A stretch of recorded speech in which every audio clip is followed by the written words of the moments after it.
Hey, what's up, Kevin and Mikael? This is Jamar. I've been saying I was going to do a video response to you guys for a long time. I've been a big fan of your show for about, I think, just a little over a year now. Because I remember, Kevin, you were talking about how you were curious about how we were first introduced to the Skorpion show. And the first video I ever watched was I was on YouTube looking for reviews of not Kelly, Carrie Hilson's album, and I saw your review, and I started seeing your reviews for all the other albums. So that's the invention. That's why I originally subscribed, and then I just been following you guys ever since.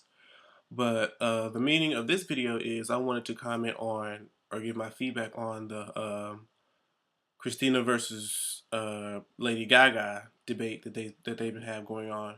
And earlier today, I looked up on a Zimbat Adams blog site, and he had posted a story about this particular topic already, and he had stated that it was.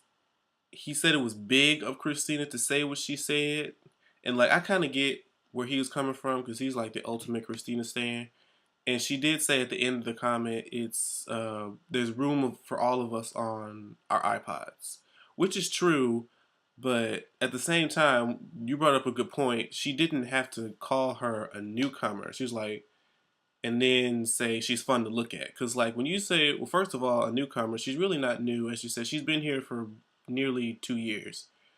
And when you say like she's fun to look at, okay, when somebody says that, okay, if you're a multi-talented person and you just like to dress and you dress nice, say when somebody tries to compliment you and they just say that you're fun to look at, well, to me that sounded like she was saying she can't really sing, she can't do this, she can't do that.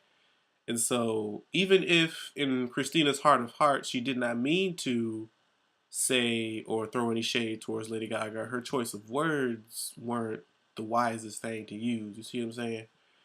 And I don't. I mean, I'm like you.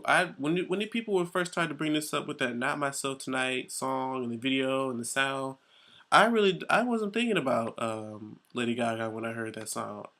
And even after the video came out, I mean, I could see why people would think it would be similar, but they're not. They're they're on two different sides of the fence. But the other thing I wanted to comment about was Gaga's career, and I agree she does need to get rid of the costume because eventually they're not going to be. You know what made her get to the top is that people didn't know what she was going to wear. You know, they wanted to see how she was going to try to top the last thing she's done. And now I had a conversation with a friend of mine before, and they was talking about okay, when people like us first became fans of Lady Gaga, you know, we had not seen somebody like this since Christina Aguilera, and most of those who weren't familiar with Christina Aguilera back then are now able to jump on this bandwagon.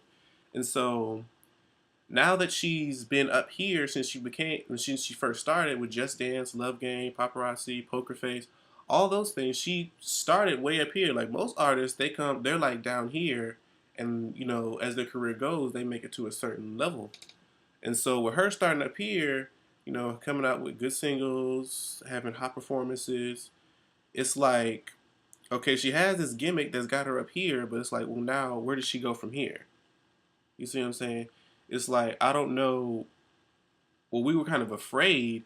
Okay, well, since we're big fans of Lady Gaga, we don't want her to fall off, or people start getting like, well, she's predictable, or this, that, and the other. So I would too like to see her get rid of the costumes and just kind of focus more on her singing because it does kind of seem like she's falling back on her costumes and this look that she's been having, and it kind of like when people first think of Lady Gaga, they're gonna think of the costumes. They're not gonna really think of the voice that she has because she has a nice voice. The girl can sing, no doubt about that.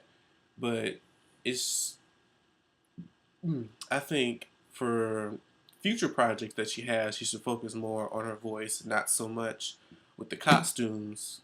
Because really, she didn't start. Well, I don't know. I may be wrong, but I don't think she even really started doing like the real crazy costumes and stuff until she started working on the Fame Monster. Because when she was just doing the Fame when that first came out, I mean, only thing she was doing was wearing like leotards, and I mean, everybody wears leotards. Beyonce wears leotards, and so, and you know, they had a little bow in her head. She just did like subtle stuff when she was doing the Fame, and now when she's doing the Fame Monster, it's like ever since Bad Romance came out, you know, she's had the what was that? That red whatever that I don't even know what that thing was called, but ever since then she's been doing like more outrageous stuff, and so hopefully she does return to Stephanie, as you said, you know, and give her a chance to shine instead of being, you know, this big gimmick that everybody's already claimed her to be, because she's much more than that. We all know that, but she just doesn't show it as much as she should.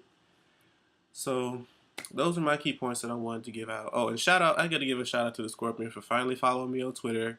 I know he probably sick of me tweeting him all the time, but my Twitter is, for any of you who just maybe happen to follow me, twitter.com/Andreas_Jamar. I'm going to probably put the link somewhere down here, either in the bottom bar or on this video. So, yeah, congratulations to the Skorpion Show for having their, you know, big day with Lady Gaga's management crew. I hope to see you guys on my television screen one day, and the best luck to you guys. All right, bye-bye.